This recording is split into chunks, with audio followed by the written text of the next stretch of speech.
صرف بخاری شریف دیکھیں تو اس کے اندر بھی موجود ہیں. ہمارے آقا صلی اللہ علیہ وسلم نے فرمایا لا عدوى ولا سفر ولا ہامہ. اس میں صرف جو پہلا لفظ ہے اس کی وضاحت اب ہم انشاءاللہ چند گھنٹے کریں گے کہ لا عدوى. ہمارے آقا صلی اللہ علیہ وسلم نے یہ فرمایا کہ کوئی بھی بیماری متعدی نہیں کہ ایک سے دوسرے کو لگ جائے، اڑ کے کسی کو لگ جائے، کسی بیمار سے دوسرے بیمار کی طرف چلی جائے، رب نہ چاہے اور وہ خود ہی چلی جائے اللہ کے اذن کے بغیر. فرمایا ایسی کوئی بیماری نہیں. لا عدوى کہہ کر رسول پاک صلی اللہ علیہ وسلم نے 14 صدیاں پہلے اپنے دین کے اس حکم کو بیان کیا. فوراً ایک صحابی نے سوال کر دیا. سوال فقال عربی، ایک عربی نے کہا، اس نے کہا یا رسول اللہ صلی اللہ علیہ وسلم فما بال ابلی تکون فی الرمل کانہا الذباء. کیا صورتحال ہے میرے اونٹوں کے لحاظ سے کہ میرے اونٹ جب صحرا میں ہوتے ہیں وہ اس قدر چست اور اس قدر سمارٹ اور اس قدر صحت مند ہوتے ہیں، جیسے ہیں تو اونٹ لیکن وہ مجھے ہرنیوں کی طرح نظر آتے ہیں. یعنی وہ سست نہیں ہوتے بلکہ اس قدر چاکو چوبند ہوتے ہیں. یہ ان کی صورتحال میں دیکھتا ہوں. فیأتی البعیر الاجرب، اور اتنے میں ایک خارش والا اونٹ آ جاتا ہے. انہی اونٹوں میں کہ جو خارش کا وہاں نام و نشان بھی نہیں ہے، انہی کے اندر ایک ایسا اونٹ آ گھستا ہے کہ جو خارش والا ہے. تو پھر فیدخل بینہا، وہ ان میرے صحت مند چاکو چوبند اونٹوں میں داخل ہو جاتا ہے. فیجربوہا، وہ ان کو بھی خارشی بنا دیتا ہے. تو اب پتہ چلا کہ لا عدوى والا معنی صحیح سمجھا تھا انہوں نے، اور یہی تھا کہ محبوب آپ کہہ رہے ہو کہ ایک کی بیماری دوسرے کو نہیں لگتی، اور یہ ہم روزانہ دیکھ رہے ہیں کہ میرے اونٹ پہلے سے ہی سلامت تھے، اوپر سے ایک بیمار اونٹ آیا ہے تو سارے وہ اس کی وجہ سے پھر بیمار ہونا شروع ہو گئے ہیں. اب یہی ہے نا سارا آج کا وزڈم، جو سائنسدان ہوں یا جو بھی ہوں. تو میرے آقا صلی اللہ علیہ وسلم نے فرمایا فمن اعدل اولا، وہ جو خارش والا تمہارے اونٹوں میں آیا اور سارے خارشی بنے، تو بتاؤ وہ کس خارشی کے ساتھ ملا تھا کہ وہ خارشی بنا. تو پہلے کو بیماری کس نے لگائی؟ تو یہاں ماننا پڑا ان کو کہ پہلے کو بیماری اللہ کے حکم سے لگی، اللہ کے اذن سے لگی. اس سے کوئی اور ہم نے نہیں دیکھا کہ خارشی اونٹ آیا ہو اور اس کی وجہ سے لگی ہو. تو ہمارے آقا صلی اللہ علیہ وسلم کا فرمان جو اس کا یہ مطلب بنا، پھر جو دوسرا تیرے اونٹوں میں بیمار ہوا ہے اس کا بھی سبب حقیقی یہ نہیں ہے کہ اگر رب نہ چاہتا تو کبھی بھی بیماری نہ لگتی، اور سبب وہ تب بنے گا جب رب کا اذن ہوگا. مطلقاً یوں اپنے آپ بیماری آگے پھیلنا شروع ہو جائے اور یہی یقین رکھا جائے تو فرمایا یہ درست نہیں ہے. رب کعبہ کی قسم میں اپنی طرف سے پیشکش کر رہا ہوں، وہ بندہ جو 100% کرونا کا مریض ہے، میں اس کا بازو پکڑ کے اس کو کعبے کا طواف کراؤں گا اور 7 چکر پورے کروں گا اپنے ایمان کی بیس پہ کہ یہ جو آئسولیٹ کا کلمہ پڑھ رہے ہیں لیٹ کر، میرا ایمان ہے کہ صرف قریب جانا تو کیا، میں اس کو بازو سے پکڑ کے اپنے ساتھ کندھے کے نیچے دے کے میں اس کو کعبے کے 7 چکر لگوا کے بتاؤں گا کہ لا عدوى لا عدوى لا عدوى لا عدوى لا عدوى، کہ رب کے اذن کے بغیر کوئی بیماری کسی کو کچھ بھی نہیں کہہ سکتی. کوشچن نمبر 2، ایک بریلوی عالم دین نے سعودی علماء پر طنز کرتے ہوئے کہا ہے کہ تم لوگوں کو اب وہ حدیث بھول گئی ہے کہ نبی صلی اللہ علیہ وآلہ وسلم نے فرمایا لا عدوہ، یعنی کوئی مرض بھی ایپیڈیمک یا وائرل یعنی متعدی نہیں ہوتا، لہذا طواف کعبہ کو روکنا حرام ہے۔ اس حوالے سے آپ کا کیا موقف ہے؟ دیکھیں جی، میرا موقف تو بالکل کلیئر ہے، یہ بالکل اس کو غلط پریزنٹ کر رہے ہیں۔ صحیح بخاری اور صحیح مسلم کی متفق علیہ حدیث ہے جس کا آپ نے حوالہ دیا لا عدوہ والی، کہ کوئی مرض متعدی نہیں ہوتا۔ اس کے آگے بھی الفاظ ہیں۔ ایک بدو شخص کہتا ہے کہ یا رسول اللہ صلی اللہ علیہ وآلہ وسلم، اگر کوئی مرض متعدی نہیں ہوتا، ایک شخص سے دوسرے کو نہیں لگ سکتا، تو ہم نے تو بارہا یہ ایکسپیرینس کیا ہے کہ ہمارے ہرن جیسے موٹے تازے اونٹ ہوتے ہیں اور ایک خارش والا اونٹ آ کے ان میں بیٹھتا ہے، ساروں کو ہی خارش لگا دیتا ہے۔ تو آپ صلی اللہ علیہ وآلہ وسلم نے فرمایا کہ مجھے یہ بتاؤ کہ اگر وہ ساروں کو اس نے خارش لگائی ہے تو اس کو خود خارش کس نے لگائی تھی؟ اللہ نے۔ پہلے بھی تو کسی کو خارش لگی ہے نا، چلو اس کو تو لگا دی اس نے، اس کو کس نے لگائی تھی؟ بیسیکلی اس حدیث کا مقصد یہ ہے کہ آپ صرف اسباب پہ نظر نہ رکھیں بلکہ مسبب الاسباب پہ بھی نظر رکھیں۔ اس کو کیا سے کیا انہوں نے بنا دیا تھا۔ اس کی سپورٹ میں اس سے آگے بھی حدیثیں موجود ہیں بخاری مسلم میں۔ صحیح بخاری اور مسلم کی متفق علیہ حدیث ہے، نبی صلی اللہ علیہ وآلہ وسلم نے فرمایا کوئی شخص اپنے بیمار اونٹ کو صحت مند اونٹوں میں مت رکھے۔ تو پھر یہ کیوں کہا گیا؟ بلکہ وہ تابعی کہتے ہیں کہ حضرت ابو ہریرہ نے ہی یہ دونوں حدیثیں بیان کی، لا عدوہ والی بھی اور یہ دوسری بھی، تو لیکن بعد میں وہ صرف دوسرے والی حدیث بیان کرتے تھے کہ کوئی شخص اپنے بیمار اونٹ کو صحت مند اونٹوں کے ساتھ شامل نہ کرے۔ تو ہم نے پوچھا ابو ہریرہ کیا آپ بھول گئے ہیں اپنی وہ والی حدیث کہ کوئی مرض متعدی نہیں ہوتا، یا آپ جان بوجھ کے بیان نہیں کر رہے ہیں؟ تو اس بات پہ وہ غصہ کھا گئے اور انہوں نے اپنی وہ جو حبشی لینگویج تھی نا اس کے اندر انہوں نے کوئی بات کی، جس طرح ہمیں بھی کوئی غصہ چڑھتا ہے تو ہم پنجابی میں بولتے ہیں، تو یہ صحابہ کرام میں بھی تھا کہ جب ان کو غصہ آتا کسی بات پہ تو اپنی مادری لینگویج کے مزہ ہی ہوتے چاہتا ہے یار، ٹھیک ہے۔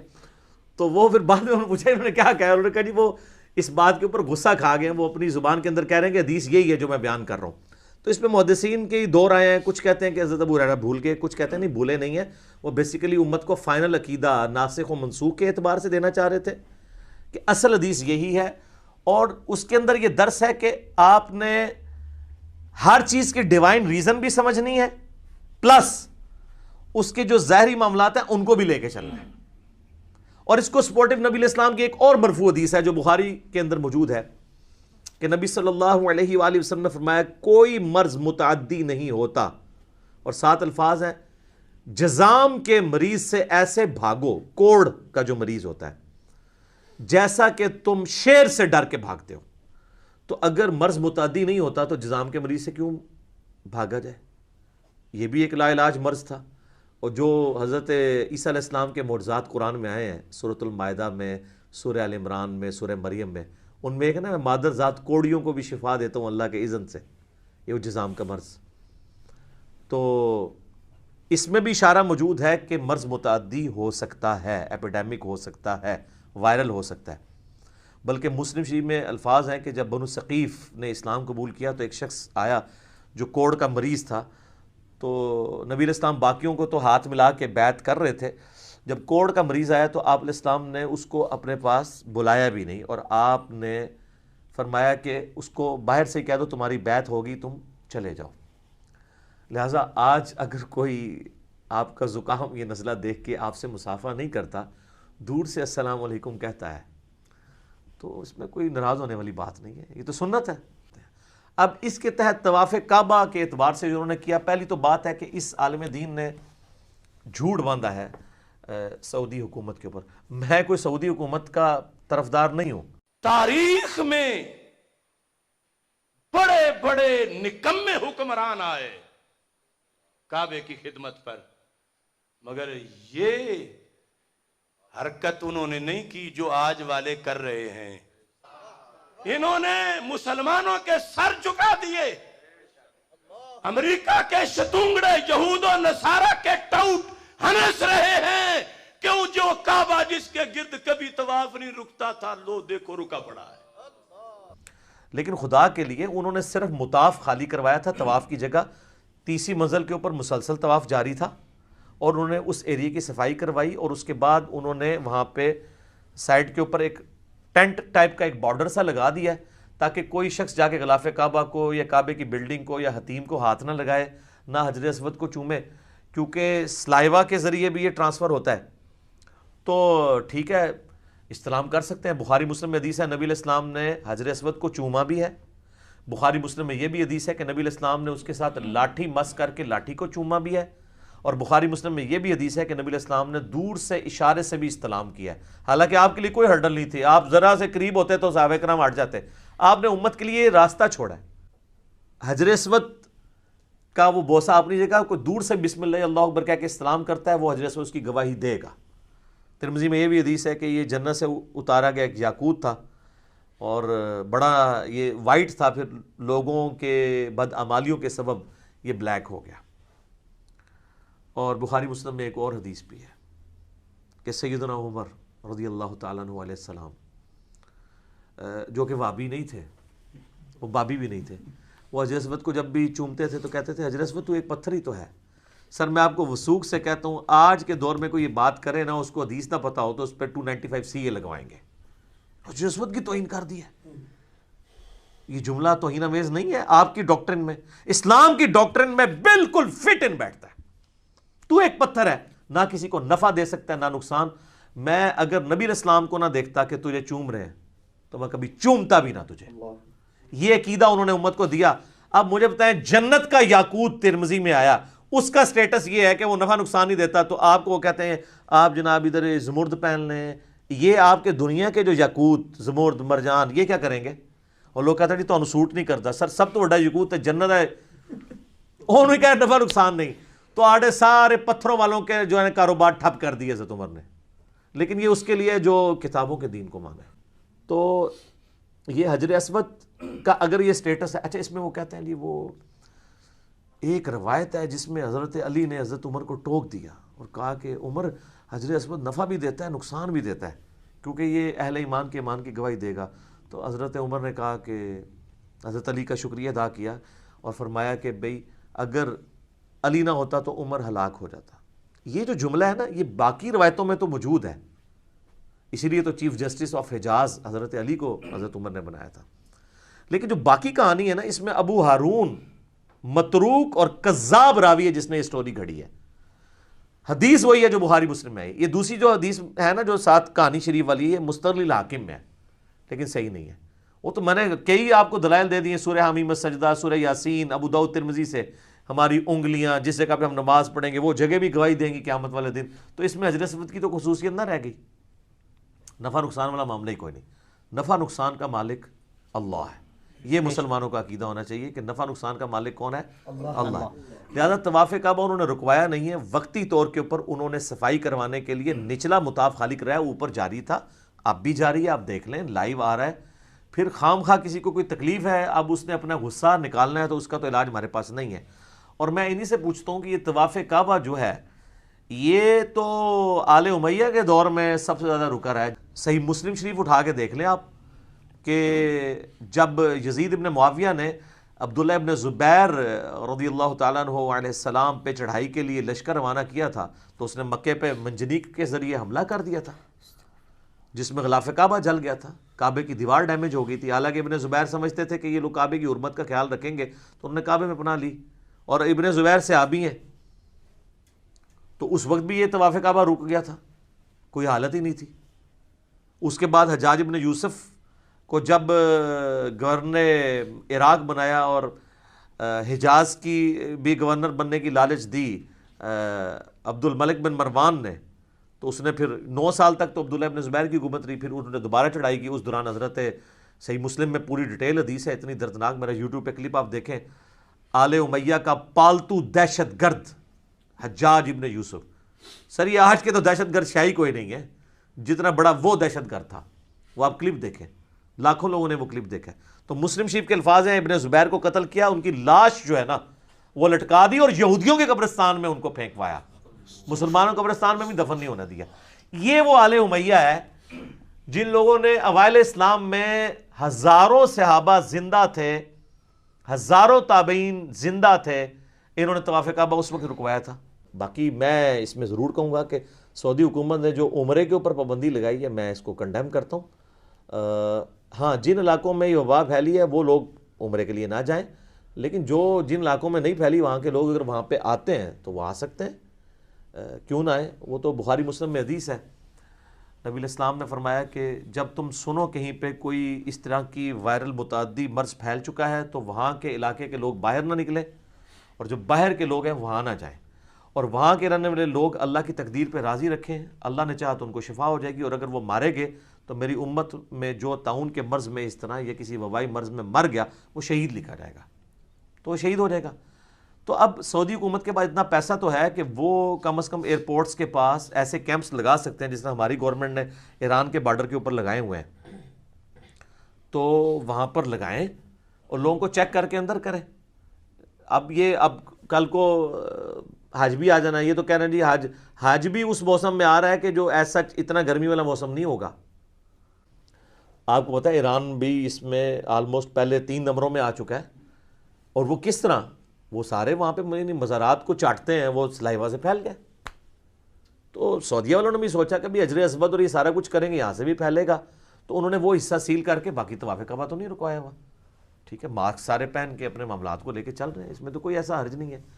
اور یہ ان کا حق ہے، یہ کوئی تقدیر کے منافی نہیں ہے بات، اللہ کی قدرت کا انکار نہیں ہے، کیونکہ بخاری مسلم دونوں میں ایک حدیث ہے بڑی رکت انگیز کہ جب سیدنا عمر اپنے دور خلافت کے اندر شام کا سفر کرنے گئے، متعدد دفعہ وہ گئے، ظاہر فارن ٹورز پہ رہتے تھے، پوری دنیا پہ اللہ تعالیٰ نے مسلمانوں کو سپر پاور بنایا تھا، تو ایک دفعہ جب وہ گئے تو وہاں پہ طاعون کا مرض پھیلا ہوا تھا، تو وہ شام سے باہر ایک جگہ پڑاؤ کیا، تو صحابہ کرام کو مشورے کے لیے بلایا کہ جی وہاں پہ تو طاعون کا مرض پھیلا ہوا ہے۔ ابو عبیدہ ابن جرح وہاں پہ گورنر تھے سیدنا عمر کی طرف سے، انہوں نے آ کے کہا کہ امیر المومنین وہاں پہ تو طاعون پھیلا ہے، تو سیدنا عمر نے کہا میں مشورہ کروں گا سینئر صحابہ سے، تو صحابہ کی 2 رائے ہوئیں، ایک نے کہا کہ اگر موت لکھی ہوئی تو وہاں پہ بھی آئے گی، یہاں پہ بھی، تو ہمیں چلے جانا چاہیے، دوسروں نے کہا کہ نہیں، اللہ نے تقدیر کے ساتھ تدبیر بھی سکھائی ہے، ہمیں وہاں پر نہیں جانا چاہیے۔ لیکن کسی صحابی کے پاس حدیث کوئی نہیں تھی، یہ کہتے ہیں ہمارے بزرگوں کو ساری حدیثیں آتی تھی، ہم حدیث پیش کرتے ہیں، وہ کہتے ہیں نہیں وہ ہمارے امام صاحب کو حدیث نہیں پتہ تھی، تو سب اماموں کے امام تو وہاں بیٹھے ہوئے ہیں، امیر المومنین سیدنا عمر رضی اللہ تعالیٰ عنہ، سیدنا عمر نے بہرحال کنسنسس نہ ہو سکا تو حضرت عمر نے پھر اپنا ایک اختیار استعمال کرتے ہوئے کہا کہ میں بھی ان کے ساتھ ہوں جو یہ کہتے ہیں ہمیں نہیں جانا چاہیے۔ تو حضرت ابو عبیدہ ابن جرح نے کہا کہ یا امیر المومنین آپ اللہ کی تقدیر سے بھاگ رہے ہیں، تو حضرت عمر نے کہا کاش ابو عبیدہ کے سوا کسی اور نے یہ بات کی ہوتی، یعنی ابو عبیدہ تم تو جانتے ہو کہ میں نے جس نے اسلام کے لیے اتنی قربانیاں کی ہیں اس نے موت سے ڈرنا ہے۔ تو انہوں نے کہا بتاؤ ابو عبیدہ اگر 2 گھاٹیاں ہوں اور تم اونٹ چراتے ہو، ایک صرف ایسی گھاٹی ہو جہاں پہ بنجر پتھر ہوں کوئی سبزہ نہ ہو، اور دوسری سبزے سے پر ہو، تم اپنے اونٹوں کو کس گھاٹی میں لے کے جاؤ گے؟ انہوں نے کہا جی سبزے والی میں۔ تو انہوں نے کہا تم بنجر میں کیوں نہیں لے کے جاؤ گے اللہ پہ توکل کر کے؟ تو پھر ان کو بات سمجھ آ گئی، تو انہوں نے کہا ہم اللہ کی ایک تقدیر سے دوسری تقدیر کی طرف جا رہے ہیں۔ اتنے میں سیدنا عبد الرحمن بن عوف وہاں آ گئے، بخاری مسلم کے الفاظ ہیں کہ عبد الرحمن بن عوف نے کہا کہ یا امیر المومنین میرے پاس ایک ایسی حدیث ہے نبی علیہ السلام سے، میں نے خود اس طرح کے متعدی امراض کے بارے میں یہ بات سنی تھی کہ اگر کوئی شخص یہ سنے کہ کہیں پہ طاعون یا کوئی اس طرح کا وبائی مرض پھیل گیا ہے تو وہ اس علاقے میں مت جائے اور وہاں کے رہنے والے لوگ باہر نہ نکلے۔ تو حضرت عمر نے کہا شکر کا کلمہ پڑھا، انہوں نے کہا اللہ کا شکر ہے کہ میرا اجتہاد حدیث کے مطابق ہو گیا۔ آپ کے امام صاحب کا اجتہاد حدیث کے مطابق نہ نکلے تو آپ کہتے ہیں امام صاحب کو، ان کو تو پتا ہوگا اگر کوئی وجہ تو ہوگی، ٹھیک ہے نا؟ تو یہ میں آپ کو ڈفرنس بتا رہا ہوں۔ تو اس اعتبار سے میں سمجھتا ہوں کہ سوچ سمجھ کے فیصلہ کرنا چاہیے۔ باقی میں نے پہلے بھی حدیثیں بیان کی ہیں کہ بخاری مسلم کے الفاظ ہیں، جہاں یہ حدیث ہے نا کہ کوئی مرض متعدی نہیں ہوتا، تو بخاری مسلم میں یہ حدیث ہے کہ اپنے بیمار اونٹوں کو صحت مند اونٹوں میں نہ لے کے جاؤ۔ اور حضرت ابو ہریرہ تو اس حدیث کو اتنا ایمفسائز کرتے تھے کہ وہ دوسری حدیث کا انکار کرتے تھے، اسے منسوخ سمجھتے تھے۔ اور پھر بخاری کی وہ حدیث کہ نبی علیہ السلام نے فرمایا کوئی مرض متعدی نہیں ہوتا، لیکن جزام سے ایسے بھاگو جیسے کوڑی کے مریض سے ایسے بھاگو جیسے شیر سے بھاگتے ہو. اور صحیح مسلم میں الفاظ ہیں کہ آپ علیہ السلام کو ایک کوڑ کا مریض جو اسلام قبول کیا بنو ثقیف میں سے ملنے آیا، تو آپ نے اس کو کہا باہر سے چلے جاؤ تمہاری بیعت ہوگی، ہاتھ میں ہاتھ لے کے بھی بیعت